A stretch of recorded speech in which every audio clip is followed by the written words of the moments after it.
เห็นไหมครับทุกคนฝนตกหนักมากนะนี่เห็นไหมอันนี้คืออะไรรู้ไหมครับอันนี้ไฟเส้นเห็นไหมครับทุกคนเสียงจึกอันนี้ก็คือเสียงไฟนะอันนี้ต้องทำยังไงอ่ะทุกคนนี่เห็นไหมครับลุงทนสวัสดีครับกลับบ้านไม่ได้แล้วโอ้ยกได้ยังไงเอาลุงทนเรากลับบ้านได้ยังไงล่ะครับจริงๆไม่มีทางอ่ะนี่เหรอครับลองดูน่ากลัวมากจะบอกให้เลยว้าเธอรู้ใช่ไหมกลับบ้านยังไงแต่จริงๆไม่ใช่ใกล้ๆบ้านเราอย่างเดียวนะครับทุกคนอยู่แถววัดก็แบบมะพร้าวแบบร้อนเนาะต้นมะพร้าวใหญ่ด้วยนะไม่ใช่ต้นมะพร้าวต้นไม้ต้นไม้ร้อนก็เลยแบบเราว่าขับรถแบบตรงนู้นมาแล้วก็ใกล้จะถึงบ้านก็ไฟอย่างนี้อย่างนั้นวันนี้ใช้ไฟไม่ได้แน่นอนไม่ใช่วันนี้อย่างเดียวต้นไม้ล้มเหมือนต้นนี้แหละต้นเสาไฟนี่แหละผมห่วงอะไรรู้ไหมครับทุกคนถ้าอย่างนี้เราว่าใช้ไฟได้เมื่อไหร่ก็ไม่แน่ใจนะฝนตกแรงมากใช่ไหมผมกลัวจริงๆผมว้าตกใจแล้วก็เมื่อกี้ผมก็ขอโทษลุงทนด้วยนะครับเพราะว่าพอดีว่าผมกำลังจะกลัวแบบไฟช็อกอะไรกลัวนู่นนี่นั่นแต่อยู่ดีๆลุงทนมาตกซอยอย่างนี้ก็เลยแบบตกใจเกินไปว้าตกใจเธอที่นี่ใช่ลุงทนบอกใช่ไหมถนนแบบนี้เขาไม่เคยแบบเข้ามาก่อนนะเหมือนนี่เลยเหมือนแบบเข้าจังเกิลอ่ะมันป่า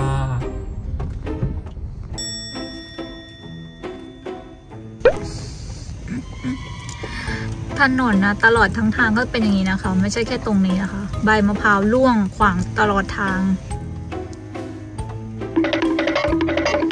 แล้วก็สุดท้ายนะครับทุกคนเราถึงบ้านได้แล้วนะครับแล้วโชคดีนะเพราะว่าได้เจอลุงทนใช่ไหมอย่างนั้นน่ะเราไม่รู้ว่าแบบกลับบ้านยังไงจริงๆอ่ะตอนกลับบ้านแค่ใช้เวลา5 นาทีใช่ไหมครับทุกคนแต่เมื่อกี้ใช้เวลาเกือบ30 นาทีแล้วนะเพราะแบบก่อนไปตรงเป็นม้วนเป็นทางมูสามมา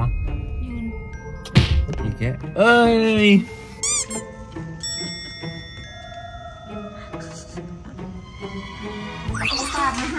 ทางกลับได้แม่สรุปวันนี้อ่ะไม่มีไฟใช้หรอไม่มีดวงเลยไฟที่รอแบตหมดรู้ไหมว่าเราต้องมีเครื่องปั่นไฟพี่เอไม่ถ้าเธออยากจะอัพโหลดอะไรเธอไปบ้านพี่เอได้นะเฮ้ยลูกชายของฉันหายใจไม่ออกลูกชายแต่ลูกชายของเธอไม่เห็นสนใจเธอเลยขอโทษนะทำให้หายใจไม่ออกทำไมโรงงานพี่เอใช้ได้อ่ะก็บ้านพี่เอมีเครื่องปั่นไฟไงมีไฟไหมครับ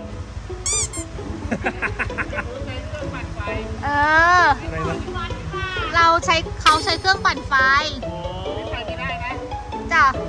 เห็นแล้วครับไฟยังไม่ตัดนะจ้ะต้องอ้อมทำยังไงเดียววันนี้ไปเช่ารีสอร์ทพี่เอบอกไปเช่ารีสอร์ทตรงโน้นพี่เอนอนยังไงหรอครับก็นอนอย่างนี้แหละนอนอย่างนี้ไม่มีไฟผู้ใหญ่ต้องนอนแบบนี้แหละไปเราไปวันนี้ไฟไม่มาใช่ไหมครับน่าจะดึกเลยแหละเจอ5 ทุ่มเที่ยงคืนจริงเหรอตรงไหนด้วยอ่ะตัดไฟแต่อย่าไปนะไฟมันยังไม่ตัดไม่ไปทำ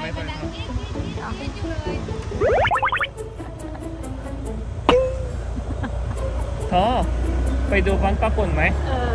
บางปะปุ่นอาจจะไม่ใช้ไฟไม่เหมือนกับเราก็ได้นะอาจจะสุดหล่อวิ่งเข้าบ้านกูไปนี่มันวิ่งตามมาเขารู้สึกเหมือนนี่รู้สึกหัวหน้าหมูสาวเยี่ยมไปทั่ว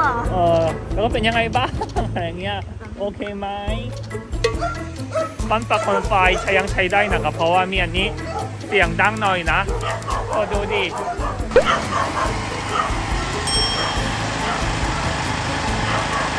บ้านนอกอ่ะต้องมีเครื่องปั่นไฟนี่นั่นแหละต้องมีไปเราไปต่อตอนนี้กำลังจะไปบ้านอาทิตย์แต่จริงๆอาทิตย์ไม่ใช่หมูสามนะอยาก ากไป เราจะคนละที่กับเรา ไหนจ๊ะจะไปบ้านอาทิตย์ค่ะอาทิตย์2 อาทิตย์แล้วค่ะ1 อาทิตย์ 2 อาทิตย์ครับ เมื่อไหร่จะทำไข่ปิ้งให้ไม่ดังกินเนี่ยโอ้โหกินน่าอร่อย เดี๋ยวผมทำให้ อร่อยทุกอย่างเลยดูทำอ่ะ ไม่มีไฟนะวันนี้นะ ที่นี่มีที่นู่นมันดับ จริงเหรอครับที่นี่มี มีเห็นไหมคุณชายนั่งดูโทรทัศน์เฉยเลย อันเดินหนูไปแล้ว นะ จ้าซอยบ้านอาทิตย์ ว้าจริงๆมาจากบ้านเราถึงบ้านนาที5 นาทีพอนะ แต่ตอนนี้คือแบบไกลโคตรอ่ะ แต่วันนี้ใช้บ้างครึ่งชั่วโมงแล้วบ้านนาทีไฟดับปะแต่บ้านนาทีปิดแล้ว ไม่มีใครอยู่บ้านเลย โอ้โหเราแบบขี่มอเตอร์ไซค์มาตั้งไกล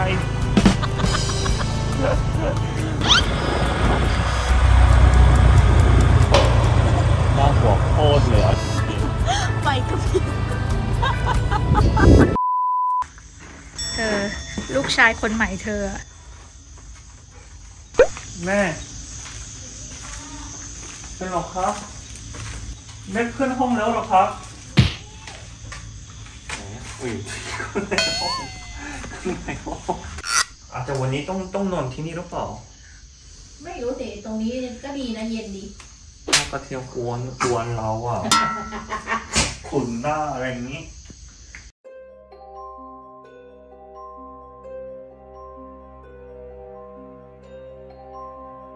เวลาที่ไม่มีไฟแบบนี้ต้องเล่าเรื่องเกี่ยวกับน่ากลัวอันนึงเราเล่าคนละเรื่องดีกว่าคนละเรื่องเธอมีเรื่องเล่าไหมยังคิดไม่ออกอย่างนั้นผมก่อนนะอันนี้น่ากลัวมากนะทุกคนอย่าตกใจเลยนะผมก็ไม่อยากจะเล่าให้เพราะว่าอะไรทุกคนจะนอนไม่รับแต่ว่า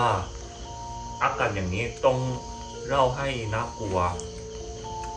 อันนี้เรื่องจริงของผมเคยผ่านมาสมัยตอนผมเรียนประมาณทั้งโรงเรียนคนที่เรียนไม่เก่ง5 คนยังไม่กลับบ้านก็คือเธอก็คือคนไม่เก่งใช่ไหมคนไม่เก่งประมาณ5 คนห้องเดียวกันเพราะว่าคุณครูไม่ให้กลับบ้านเพราะว่าอยากให้เรียนต่อก็เลยมืดดึกยังนั่งเรียนอยู่5 คนแล้วก็อยู่ดีๆไฟดับทั้งโรงเรียนไฟดับแล้วก็อยู่ดีๆคุณครูเปิดไมค์แล้วก็พูดว่าทุกคนเข้ามาห้องครูสิตอนนี้ไฟดับไม่ต้องอยู่ห้องนั้นก็เลยเพื่อนทุกคนจะกำลังจะออกไปใช่ไหมแล้วผมรู้สึกแบบสงสัยใช่ไหมผมรู้สึกแบบไม่ดีอันนั้นก็เลยผมไม่ไปแล้วก็อยู่ดีๆเพื่อน4 คนตายหมดเพราะว่าอะไรไฟดับคุณครูเปิดไมค์แล้วก็สปีกเกอร์ทำงานได้ยังไงก็เลยทุกคนตายเหลือแค่ผมคนเดียวผมไม่ตายไม่น่าบอกหรอกครับงงไม่ทั้งโรงเรียนไฟดับคุณครูเปิดสปีกเปิดไม้แล้วก็พูดว่าสปีกเกอร์มาได้ไงแล้วเพื่อนตายคืออะไรเพื่อนตายงงกับเพื่อนตายเพราะว่านี่ไงเพราะว่าแบบผีไงผีเรียกไงมาทุกคนนี่เรื่องจริงวะเนี่ยไม่จริงดิเขาก็อันในเว็บไซต์มาแล้วก็แม่อันนี้เรื่องจริงดีกว่าโอ้โหทุกคนโม่อีกทุกคนพอเรื่องจริงหมดแต่จริงๆไม่ใช่เรื่องจริงเมื่อกี้รู้ไหมว่าทำไมแม่ถึงไม่ขึ้นบ้านทำไมกลัวคืนนี้จะนอนไม่หลับกันนะสิเฉยๆหนูไม่กลัวผีผมไม่กลัวเหมือนกันทีแรกจะคิ้วของจะขึ้นบ้านนั่นแหละวันนี้หรอครับเมื่อกี้หรอครับเมื่อกี้ก็เลยมาอยู่ข้างล่างนี่ไงแม่ทำเป็นบอกว่าอยู่เป็นเพื่อนกระเทียมพอเดินขึ้นบ้านไปเปิดประตูจะเข้าไปเห็นคนยืนอยู่กลางบ้านไม่จริงฉันส่งดูว่าฉันเป็นบ้านไม้หันมานี่หน้าเขาปักเลยหน้าเขาก็เลยเดินลงมาไม่จริงหรอกไม่กลัวอะไรไม่จริงไม่มีอะไรเรื่องแบบน่ากลัวเลยโยเธอมีไหมมีแต่มันยาวหน่อยนะไม่เป็นไรเธอเล่าให้มาเมื่อก่อนเขาทำพิธีเดี๋ยวถ้าอันนี้เรื่องจริงหรือว่าอันนี้เรื่องจริงอีกแกอันนี้เรื่องจริงแต่ว่ามันจะยาวหน่อยนะเมื่อก่อนเขา ทำพิตตี้ใช่ไหมแล้วทีนี้มันมีงานมอเตอร์โชว์เขาต้องไปทำงานที่มอเตอร์โชว์แล้วมอเตอร์โชว์เนี่ยมันจะอยู่ใกล้กับคอนโดป๊อปปูล่าเมื่อก่อนเขาไม่รู้จักคอนโดป๊อปปูล่าเว้ยเขาอะเพิ่งจะไปทำงานพิตตี้มอเตอร์โชว์ครั้งแรกเขาก็เลยให้เพื่อนเขาที่ชื่อกวางเนี่ยเป็นคนหาห้องอะไรอย่างนี้ใช่ปะหาห้องพักอะไรเงี้ยเพราะว่าต้องทำติดต่อกันหลายวันมันก็หา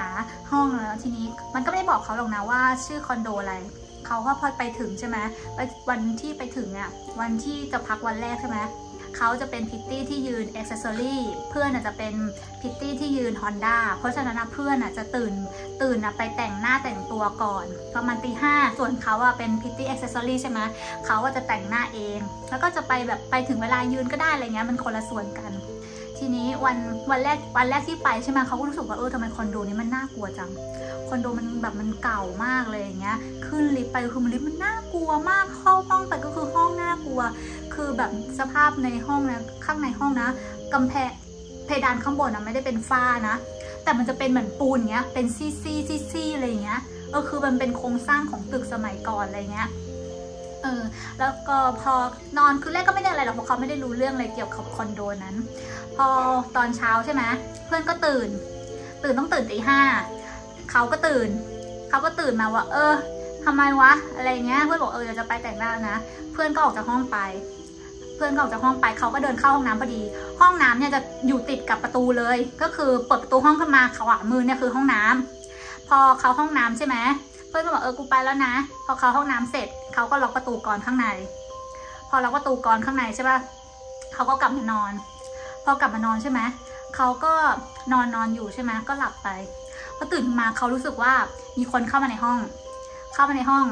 ก็นึกว่าแบบเป็นกวางเนี่ยแหละเข้ามาลืมของมั้งอะไรมั้งนอนหันหลังใช่ป่ะแล้วทีนี้เข้ามานะไม่ได้เข้ามาแค่คนเดียวได้ยินเสียงคนคุยมาด้วยนู่นนี่นั่นจากที่เขาแบบเหมือนนอนหันหน้าเข้าหาประตูใช่ไหมเขาก็นอนหันหลังเพื่อจะไม่ให้เพื่อนคนอื่นเห็นเขาตอนหน้าสดเพราะสมัยก่อนคือจะห่วงสวยเขาจะแบบไม่อยากให้ใครเห็นหน้าสดอะไรเงี้ยก็คือหันหลังให้หันหลังให้กับเพื่อนใช่ไหมก็ได้ยินเสียงคนคุยกันนู่นนี่นั่นก็แบบเป็นเสียงอะไรเงี้ยเขาก็ไม่สนใจเว้ยพอสักพักหนึ่งก็เสียงก็เงียบไปก็นึกว่าออกจากห้องทีนี้ก็สักพักหนึ่งก็ได้ยินเสียงแบบว่าเด็กอะวิ่งคนวิ่งในห้องวิ่งในห้องเว้ยแบบเป็นเด็กใช่ไหมเขาว่าทำไมเด็กมันเข้ามาในห้องวะอะไรเงี้ยแล้วก็สักพักหนึ่งก็มาจับขาเขาดึงขาเขาดึงแล้วก็ดึงแบบทำสูงนะก็ปล่อยลงไปพอสักพักหนึ่งเขาคิดได้เว้ยว่าจะเข้ามาในห้องได้ไงเมื่อกี้กูล็อกกรข้างในใช่ป่ะเขาก็เลยแบบตกใจตื่นแบบตื่นขึ้นมาว่ากลัวใช่ไหมก็รีบโทรไปหาเพื่อนวางเมื่อกี้มึงได้ขึ้นมาบนห้องป่ะวางบอกไม่ได้ขึ้นมันจะขึ้นมาได้ไงกูล็อกห้องก่อนข้างในใครก็เข้ามาไม่ได้ดิแล้วทีนี้เขาก็เลยแบบว่าเขาก็ไม่ได้ถามอะไรกวางใช่ไหมกวางมันแต่งหน้าอยู่เขาก็เลยแบบโพสเมื่อก่อนชอบโพสใน Facebook ใช่ไหมก็แบบว่าเนี่ยเล่าว่าแบบเป็นอย่างนี้เจอผีอำอะไรเงี้ยเจอเด็กอะไรเงี้ยมาจับขาเขาใช่ป่ะแล้วก็คนก็มาคอมเมนต์ว่าคอนโดอะไรเขาก็เลยโทรไปถามกวางที่คอนโดอะไรเพื่อจะไปตอบคอมเมนต์กวางบอกคอนโดป๊อปปูล่าเขาก็มาคอมเมนต์คอนโดป๊อปปูล่าคนบอกนั่นไงคอนโดป๊อปปูล่าผีเยอะจะตายแล้วคอนโดป๊อปปูล่าอยู่ติดกับนั่นแหละเมืองทองอิมแพคอะเป็นคอนโดเก่าแม่แล้วคอนโดนี้ดังมากเรื่องความน่ากลัวนั่นแหละก็คือโดนจริงๆแล้วมันก่อนหน้านั้นอ่ะเขารู้สึกว่าแบบมีเด็กแบบเด็กใช่ไหมชอบร้องแม่ก็ต้องเอาอุ้มออกมาเดินตรงลิฟต์ตรงเลยตลอดเวลาไงเข้าใจป่ะคือที่เขาโดนก็คือแบบโดนพวกเด็กพวกกุมารพวกอะไรเงี้ยหรอกตั้งแต่วันนั้นคือเขาก็ต้องเอาเพื่อนมานอนตลอดไม่ใช่มากวางนะเอาเพื่อนคนอื่นมานอนด้วยนั่นแหละที่เจอได้ไปพักบ่อยนะมันดูครั้งแรกเพราะว่าไปหลังจากนั้นก็ไม่ได้ไปเลยถ้าเจออย่างเงี้ยแบบผมด้วยไปเหมือนกับต้องขนลุกเลยนะไม่ถึงดีนะชื่อคอนโดป๊อปปูล่าหรือว่าออสการ์อพาร์ตเมนต์แม่ลองเซิร์ชคอนโดป๊อปปูล่าได้เลยใครๆก็รีวิวคือมันคอนโดน่ากลัวคือเขาบอกว่าคอนโดเนี้ยมีคนฆ่าตัวตายเยอะเพราะว่าคอนโดเนี้ยเป็นคอนโดที่ราคาไม่ค่อยแพงเพราะฉะนั้นราคาไม่แพงเนี่ยจะคัดคนอยู่คนที่เข้ามาพักมาอะไรบ้างบางทีก็มาฆ่าตัวตายมาพาคนมาฆ่าอะไรอย่างเงี้ยมันก็จะเป็นแบบนี้ไงคอนโดคล้ายๆกับคอนโดเก่าที่เราเคยอยู่นั่นแหละแม่คอนโดที่แม่เคยเปิดร้านซีดีคือคอนโดมันจะเป็นเก่าแต่มันเก่ามากกว่านั้นอีกนะมีลิฟต์มีอะไรคือแบบมันน่ากลัวมากหงจุ้ยเรื่องอะไรเงี้ยแต่ก็ยังมีคนพักอยู่นะคนที่อยู่มานานเขาก็อยู่ได้คนที่ทำงานทางเขาก็อยู่ได้อะไรเงี้ยแต่ถ้าเราไปใหม่ๆเราไม่รู้ไงเพราะว่าอย่างหนูดูใน TikTok ใช่ไหมห้องบางห้องใช่ไหมมีของเส้นไหว้มีทูบกระถางมียันติดเกือบทุกห้องเลยเพราะเราก็ไม่รู้ประวัติใช่ไหมคอนโดมันค่อนข้างที่จะแบบนานเลยยาวนานสรุปแล้วส้มเล่าเรื่องจริงคนเดียว แล้วก็หนูเป็นคนที่แบบเจอผีอำบ่อยเพราะว่าด้วยที่ว่าอยู่คนเดียวเข้าใจปะอยู่คอนโดเนี่ยอยู่คนเดียวอะไรเงี้ยบางวันใช่ไหมนอนใช่ไหมก็รู้สึกว่ามีคนมาชะโงกดูตรงข้างเตียงมาชะโงกดูข้างเตียงแล้วเวลาเราทำงานพิตตี้ใช่ไหมกลับมาเราก็จะเอาของวางแล้วก็รีบอาบน้ำก็นอนของก็จะวางบนเตียงเพราะอยู่คนเดียวเขาจะแบบวางไว้เยอะอะไรเงี้ยทุกครั้งพอตื่นเช้าก็ต้องรีบอาบน้ำแล้วก็ไปแต่งหน้าแล้วก็แต่งหน้ามันต้องแต่งตัวมันจะใช้แบบสเปซเยอะใช่ป่ะเอาของวางเยอะเสื้อผ้ารองเครื่องสำอางเราเงี้ยเวลาออกจากห้องหนูก็จะบอกว่าเอ้ยเดี๋ยวค่อยกลับมาเก็บห้องก็จะพูดอย่างเงี้ยหลายๆรอบแล้วทีนี้มีอยู่คืนนึงใช่ไหมก็แบบมันหลายคืนแหละที่แบบคนเหมือนมีคนมานอนแล้วก็แบบชะโงกหน้าข้างเตียงดูเราอย่างเงี้ยทีนี้มีอยู่ครั้งหนึ่งก็ไปคอนโดเพื่อนไปหาเพื่อนใช่ไหมเพื่อนทีนี้เพื่อนกำลังจะไปดูหมอดูดวงอยู่เป็นร่างทรงอะไรเงี้ยทีนี้เพื่อนไปหนูก็ไปเล่นๆแหละไม่มีอะไรทีนี้เพื่อนบอกมึงถามเขาไหมเขาก็เลยถามหนูก็เลยถามเล่าแบบประมาณว่าเนี่ยไม่รู้เป็นอะไรทำไมแบบเวลานอนชอบมีคนมาชะโงกแบบดูอะไรเงี้ยแล้วทีนี้ร่างทรงก็เลยบอกว่า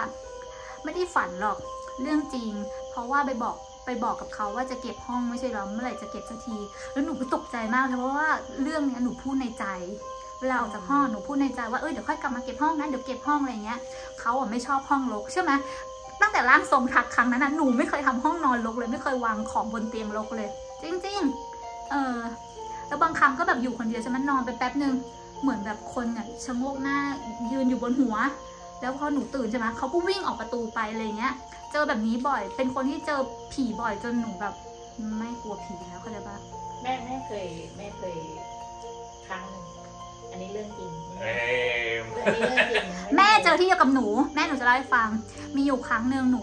อยู่ที่หอพักเก่าจำได้ไหมอยู่คนเดียวและทีเนี้ยหนูก็นอนใช่ปะนอนแล้วหนูก็รู้สึกโดนผีอำมั้งเหมือนมีคนเอาหมอนมากดหน้าทีนี้หนูว่าพอตื่นใช่ไหมหนูก็แบบเราไม่ได้นอนอยู่ใต้หมอนเว้ยเราก็นอนอยู่บนหมอนอยู่ปกติ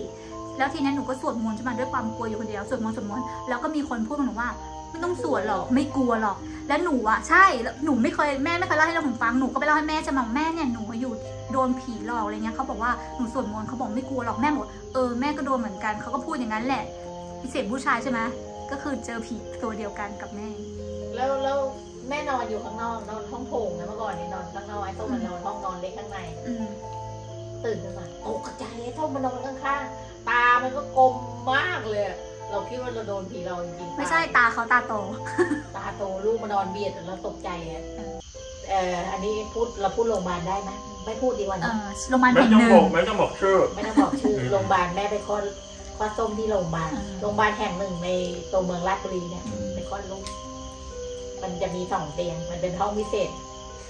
คู่ลูกก็นอนอยู่ใกล้แล้วก็ยายก็นอนกับลูกมันจะมีเตียงเสริมไงลูกอยู่ฝั่งตรงข้ามเลยแม่นอนเตียงบนยายนอนเตียงเสริมยายเฝ้าเราไงไอ้ทวดยายของต้มเฝ้าอีกเตียงถัดไปก็เป็นอีกคนหนึ่งเขาคลอดลูกเหมือนกันคู่ห้องหนึ่งก็เท่ากับอยู่4 คนแม่ลืมตาแล้วนะคือมันไม่ได้หลับหรอกแต่แม่รู้สึกว่าคนมายืนข้างแม่ยืนลงไปข้างๆเตียงแม่ก็รีบพยายามจะเรียกยายมองไปห้องเด็กฝั่งตรงข้ามนะเรารู้ตัวหมดเลยนะว่าห้องข้างห้องฝั่งตรงข้ามไฟสว่างเพราะว่าเป็นบันเก็ตไงถ่ายบันเก็ตขึ้นก็ดูรู้สึกตัวหมดแต่เรารู้สึกว่าผู้ชายคนนี้เขายืนข้างขาเราเขาไม่มีหัวเขาไม่มีโรงพยาบาลก็แหล่งตัวคือตัวดำเลยคือไม่เห็นหน้าเห็นตาเห็นเป็นเงารู้เลยเป็นท่อนขาผู้ชายเงี้ยท่อนขาล่ำๆแต่ไม่มีหัวก็เล่าให้ยายฟังยายบอกพรุ่งนี้กลับบ้านเถอะเอาลูกกลับบ้านเถอะสรุปในที่นี้มียูนคนเดียวแหละที่ไม่มีเรื่องผีจริงแม่เมื่อกี้แม่เล่าให้เราว่าเขาคิดถึงคิดหลกละจริงๆนะผมไม่เคยเจอผีมาก่อนแล้วก็ผมก็แบบนี่เคยนี่ไหมครับนอนแล้วก็แบบรู้สึกตัวแบบขยับไม่ได้อันนี้คนไทยเรียกว่าผีอำผมก็ไม่เคยโดนผีอำมาก่อนด้วยก็เลยผมจริงๆผมไม่เชื่อผีนะแต่ว่าเมื่อก่อนอะเมียของพี่ชายของอมม่าเรียกว่าอะไรหรอครับแม่มีพี่ชายแต่ว่าเป็นเมียป้าสะใภ้เล่าให้ฟังเมื่อตอนเด็กๆเขาจำได้ป้าสะใภ้ก็มีพี่สาวคนหนึ่งแล้วก็แม่ของป้าสะใภ้ชอบบอกว่า เดี๋ยวตอนเรากำลังจะตายมีคนมาพาไปก็คือใส่ชุดสีดำแล้วก็ใส่หมวกสีดำอันนี้แบบเรื่องเอาของโบราณเกาหลีด้วยนะถ้ามีคนมาเล่าอย่างเนี้ยแบบหมายความว่าแบบคุณกำลังเกือบจะตายแล้วนะอะไรอย่างนี้แล้วก็พี่สาวว่าแบบลูกออกมาแล้วนะลูกเพิ่งเกิดมาแล้วก็แบบชอบมากใช่ไหมเขาแบบชอบมากรักมากดีใจมากแต่ว่าวันนั้นวันที่ลูกออกมาแล้วก็นอนแล้วก็แบบรู้สึกไม่ดีก็เลยแบบตื่นมาใช่ไหมบ้านโบราณของเกาหลีประตูเล็กนะประตูประมาณนี้ต้องเดินเข้าไปครับเข้ามาต้องกลมอย่างนี้แต่มีผู้ชายยืนอยู่แต่ไม่เห็นหัวแค่เห็นตัวอย่างเดียวแต่ว่าใส่เสื้อแบบสีดำโบราณแล้วก็พี่สาวคนนั้นบอกว่าใช่นั่นแหละคนนี้มีคนตายแน่นอนอาจจะแม่แน่นอนเพราะแม่แกก็เลยแบบไม่อยากให้แม่ตายใช่ไหมครับก็เลยแบบมีแบบตุ๊กตาหรือว่าแบบมีดอะไรแบบให้แบบไปกว้างใช่ไหมครับกว้างแบบ5 นาที10 นาทีแล้วก็อยู่ดีๆแบบผู้ชายมีอะไรจับตัวอย่างนี้แล้วก็อย่างนี้ใช่ไหมปาตัวอย่างนี้ใช่ไหมหัวออกมาอย่างนี้แล้วก็ยิ้มแล้วก็ไปแล้วก็พรุ่งนี้เช้าเกิดมาดูแล้วก็ลูกตายเพราะว่าอะไรรู้ไหมครับเพราะว่ากว้างใช่ไหมสุดท้ายลูกคือแบบอย่างนี้ไงเอาลูกกว้างไปก็เลยแบบผู้ชายคนนี้จับลูกแล้วก็โอเคเอาคนนี้นะแล้วก็ไปแสดงว่าแล้วก็แม่ไม่มีใครตายแค่ลูกอย่างเดียวสรุปลูกกว้างไปแสดงว่าสติแตกไงเพราะว่าไม่อยากให้แม่ใจเชื่อใจว่าแม่แน่นอนพอแม่แก่แล้วก็แม่แบบไอ้เรื่องจริงใช่ไหมสรุปแม่สะใภ้ก็คือพี่สะใภ้ก็คือเสียลูกเสียลูกพี่สะใภ้ของพี่สาวของพี่สะใภ้ป้าสะใภ้เสียลูกจริงอันนี้เรื่องน่ากลัวอันนึงไม่ใช่เรื่องของผมนะผมพูดตรงๆรุ่นพี่ในทหารเล่าให้ฟังรุ่นพี่เคยอยู่ที่คอนโดอพาร์ตเมนต์แล้วก็ตรงข้ามมีอพาร์ตเมนต์แบบตึกสูง2 ตึกแล้วก็รุ่นพี่ชอบดูบุหรี่ที่ข้างบนสุดอันนี้เรียกว่าอะไรข้างบนสุดลูกทาบอกดัดฟ้าชอบดูบุหรี่ดัดฟ้าแต่ว่าตรงข้ามก็แบบทุกวันใช่ไหมผู้หญิงทุกวันมาบอกว่าแบบเต้นอย่างนี้มืดตึกเพราะว่ารุ่นพี่ชอบดูบุหรี่ตอนดึกเพราะว่าบางวันต้องทำงานกับบ้านดูบุหรี่ใช่ไหมทุกวันก็เลยแบบรุ่นพี่ชอบว่าแบบทุกวันเต้นรู้สึกแบบเต้นสวยอะไรเงี้ยแบบทุกวันแบบเต้นอย่างนี้ใช่ไหมครับก็เลยแบบมีความสุขที่สุดก็คือตอนเลิกงานแล้วก็ดูบุหรี่ที่ข้างบนแล้วก็ดูผู้หญิงคนนั้นแล้วก็แบบดูประมาณ1 อาทิตย์ไม่ถึงดูหลายวันแล้วก็อยู่ดีๆผู้หญิงไม่มาเต้นก็เลยแบบเริ่มจะเกือบเจอแบบเริ่มอยู่ดีๆแม่มาบอกว่ารู้ไหมเนี่ยตรงคำดื้อครับมีคนตายนะข้างบนคาเชือกแสดงว่าไม่ใช่ผู้หญิงเต้นผู้หญิงฆ่าตัวเองตายแต่ว่าลมแรงใช่ไหมครับก็เลยทำให้ดูเหมือนเต้นแต่พี่เขาไม่หลอนเลยเหรอแบบคนลุกไงแบบลืมไม่ได้อันนี้เข้าใจที่ไหมลมพัดแล้วเหมือนเต้นลมพัดเหมือนเต้นอย่างเงี้ยก็เลยแต่ว่าพี่ชายชอบคนตายนะเพราะว่ากำลังจะรู้สึกมองไกลๆไงรู้สึกแบบเขาชอบแสดงว่าเขาหลอกเขาเป็นผีแล้วเขาหลอกอาจจะไม่ได้หลอกแต่ว่าถ้ามันมองไกลๆมันนึกว่าคนเต้นพอเห็นก็เลยรู้สึกว่าเต้นแล้วพิ้วอะไรอย่างงี้ไม่ได้หลอกหรอกแต่ตัวเองจะหลอนเพราะว่าดูศพทุกวันโอเคเริ่มจะเล่าเรื่องสังยนเกี่ยวกับผีอำผีอำอันนี้ก็น่ากลัวนิดนึงสังยนก็โดนผีอำบ่อยแล้วผมไม่เคยโดนแล้วสังยนเคยบอกว่าผีอำน่ากลัวที่สุดก็คืออะไรรู้ไหมเจอผู้หญิงทุกวันคือหมายความว่าสังยนชอบนอนตรงใช่ไหมครับเป็นผีอำตัวไม่ได้แต่ว่าเปิดตาได้นะวันแรกเป็นผีอำเปิดตาแล้วก็อยู่ข้างบนเป็นแหงแบบนี่ผมนิดหน่อยแล้วก็วันที่2มากกว่าเดิมวันที่3มากกว่าเดิมวันที่4เริ่มจะเห็นหน้าตรงนี้หมายความว่าอย่างนี้แล้วก็วันที่5เริ่มจะเห็นอยู่ตรงคิ้ว6เห็นตาจมูกเคยทุกวันไม่เคยนอนหลับได้ไหมก็อย่างเงี้ยนอนหลับไม่ได้นะสวยไหม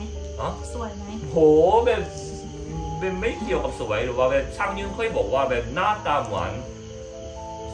ที่น้ำมาประมาณ1 เดือน ผิวแบบเด็กอะไรผิวแบบบวมจมน้ำ1 เดือนเหมือนผิวจมน้ำ1 เดือนผิวแบบอย่างเนี้ยแล้วก็ตาก็เป็นน่ากลัวแล้วก็แบบเกือบจะเห็นหน้าใช่ไหมครับสังยืนแบบอดทนไม่ไหวสังยืนนะแบบนอนไม่หลับด้วยจริงๆเป็นเหนื่อยมากอยากจะนอนแต่ว่ากลัวว่านอนไม่หลับก็เลยสังยืนต้องทำยังไงรู้ไหมครับนอนอย่างนี้ใช่ไหมเปลี่ยนไปนอนอย่างนี้ใช่ก็เลยไม่เห็นเขาก็เป็นคนที่ถ้านอนหงายเมื่อก่อนจะเจอผีต้องนอนตะแคงต้องนอนอย่างนี้ก็เจอใช่ไหมก็เลยแบบแต่ว่าหลังๆใช่ไหมเขารู้สึกว่าเขาเริ่มแก่ใช่ไหมเขาไม่อยากแบบให้หน้าไปโดนกับหมอนเนี่ยเขาก็จะพยายามที่จะนอนตรงเข้าใจป่ะเพื่อแบบว่าไม่ให้ผิวหน้าหย่อนคอหรือหน้ายับอะไรอย่างงี้เข้าใจไหมหน้าตะแคงหน้ายับคนไทยเขาบอกว่าเวลาเราไปนอนที่อื่นห้ามไปนอนบนตรงตะขาบคือนะอย่างเงี้ยเนี่ยเหรอคานคือบ้านนะอย่าพยายามรีบไปนอนตรงขอผีบ้านผีเรือนไม่ชอบอะไรตรงนั้นแต่ว่าบางทีผีมาอามก็สู้กับความง่วงนอนของเราไม่ได้นะบางครั้งผีมาอามหนูใช่ไหมแต่หนูง่วงนอนมากหนูว่าเลยนะแล้วก็ไม่กลัวด้วยรำคาญด้วยคือกูจะนอนคือเหนื่อยมากเอาแล้วก็อะไรรู้ป่ะเธอโดนผีคนไทยคนไทยชอบเจอมากที่สุดคืออะไรรู้ป่ะไปนอนบ้านต่างจังหวัดหรือโดนผีใช่ไหมจะเจอผีมาลำมาคนจะเจอผีไทยมาลำให้มีเพลงแล้วก็ลำช้าๆใช่ไหมสมัยก่อนคนก็จะกลัวใช่ไหมแต่หลังๆมี Facebook ใช่ป่ะคนก็จะเมคฟันและทำเป็นโจ๊กคนบอกว่าถ้าเกิดเจอผีมาลำนะให้ตบมือสวยมากขอบคุณมากอะไรเขาคิดว่าดีนะปกติอยากจะดูหลามาต้องจ่ายตังค์ใช่ไหมดูลำฟรีไงก็ใช่ไงเดี๋ยวนี้คนมาเมคฟันเพื่อแบบว่าไม่ให้เรื่องนี้มันดูแบบน่ากลัวแต่คนไทยก็จะเจอแบบผีมาลำอะไรเงี้ยเปิดเพลงผีอะไรเงี้ยประมาณนี้ตัวคล้ายๆที่เราเจอเมื่อวานที่เดินสวนมาที่เธอเห็นนั่นแหละที่แบบเป็นชุดไทยชุดนางรำแต่เขายังไม่เคยเจอแบบนั้นผีนางรำเลยยังไม่เคยเจอเดี๋ยวจริงๆแบบคนเกาหลีก็คิดเหมือนกันนะที่ประเทศไทยใช่ไหมคนไทยเรื่องเกี่ยวกับผีน่ากลัวมากอะแบบหนังก็มีน่ากลัวเยอะไงชัตเตอร์อะไรแบบร่างทรงแบบอะไรเงี้ยถ้าเมื่อก่อนกลัวมากที่สุดคืออะไรว่าตอนเด็กๆนะกลัวตอนอาบน้ำแล้วเวลาต้องอาบน้ำคือต้องหลับตาสระผมอะไรเงี้ยสระผมใช่คือเขากลัวมากที่สุดคือเลยว่าลืมตามาแล้วไฟดับแล้วก็เคยด้วยนะที่ว่าสระผมอยู่ใช่ไหมอาบน้ำอยู่แล้วก็สระผมก้มหน้าผมยาวมากสระปุ๊บลืมตามาคือไฟดับด้วยเธอจริงนั่นคือเป็นซีนที่เขาไม่อยากจะเจอมากที่สุดแล้วเขาก็เคยเจอเว้ยแล้วเขากลัวมากจริงๆคือต้องแบบคือมันน่ากลัวมากจริงๆเธอจริงๆนะตอนนี้เราพูดเรื่องเกี่ยวกับนี้แล้วก็แบบนอนยังไงเหรอตอนสมัยที่ยูนจะบอกว่าจะซื้อตู้เย็นใช่ไหมหนูบอกว่ายูนอย่าซื้อตู้เย็นมือสองนะหนูชอบแกล้งยูนเพราะว่าถ้าเกิดซื้อตู้เย็นมือสองนะเวลาเราจะไปหยิบแตงโมมากินใช่ป่ะหยิบออกมาแล้วมันจะเป็นหัวคนใครจะไปซื้อตู้เย็นมือสองยูบอกทำไมตู้เย็นมือสองก็มีแบบนี้เขาก็เลยหนูก็เลยแบบว่าบางคนเขาฆ่าหั่นศพใช่ไหมเขาก็ยัดตู้เย็นไว้ไงจะได้ไม่เน่าถ้าคุยกันอย่างนี้กระเทียมมันห่อนไม่มาทำไมไม่เคยได้ยินเลยกระเทียมกระเทียมไม่เคยห่อนนะไม่เคยได้ยินอาจจะเคยห่อนแต่ว่าเสียงคืออาจจะแบบเบาอะไรอย่างเงี้ยถ้ากระเทียมห่อนผมจะน่ากลัวนะเสียงเล็กๆอย่างนี้ไม่กลัวตอนนี้อยู่3 คนโอเคนะครับทุกคนวันนี้ไฟดับทั้งวันทั้งคืนยังไม่มาเลยนะไฟยังไม่มาเลยไม่รู้นะวันนี้นอนยังไงแล้วก็ไปมาได้คลิปได้ยังไงก็ไม่รู้วันนี้เหมือนเขารู้สึกเหมือนนี่เลยรู้สึกเหมือนไลฟ์สดนะใช่ไหมครับรู้สึกเหมือนไลฟ์สดนะไม่รู้นะครับทุกคนพรุ่งนี้จะไฟมาหรือเปล่าแต่วันนี้ผมก็ต้องอดทนนอนละกันแต่เราว่าแบบคุยเรื่องแบบผีอย่างนี้แบบรู้สึกยากไปอีกนอนแบบยากไปเข้าบรรยากาศแล้วแหละเพราะว่าปกติหลายๆคนอยากให้แม่เล่าเรื่องผีให้อยากให้เราเล่าเรื่องผีใช่ไหมแต่ว่าไฟมันไม่ดับมันไม่ได้เป็นบรรยากาศที่อยากจะไม่ได้อารมณ์ใช่ไหมอันนี้ก็เหมาะแล้วค่ะแล้วก็อันนี้ให้เรื่องใครน่ากลัวที่สุดถ้าแม่น่ากลัวที่สุดก็เขียนบอกว่าแม่ถ้าผมเขียนบอกว่ายูนถ้าผมส้มก็เขียนว่าส้มนะโอเคนะครับทุกคนวันนี้แค่นี้กันนะครับเจอกันวิดีโอหน้านะครับทุกคนบ๊ายบายครับสวัสดีครับ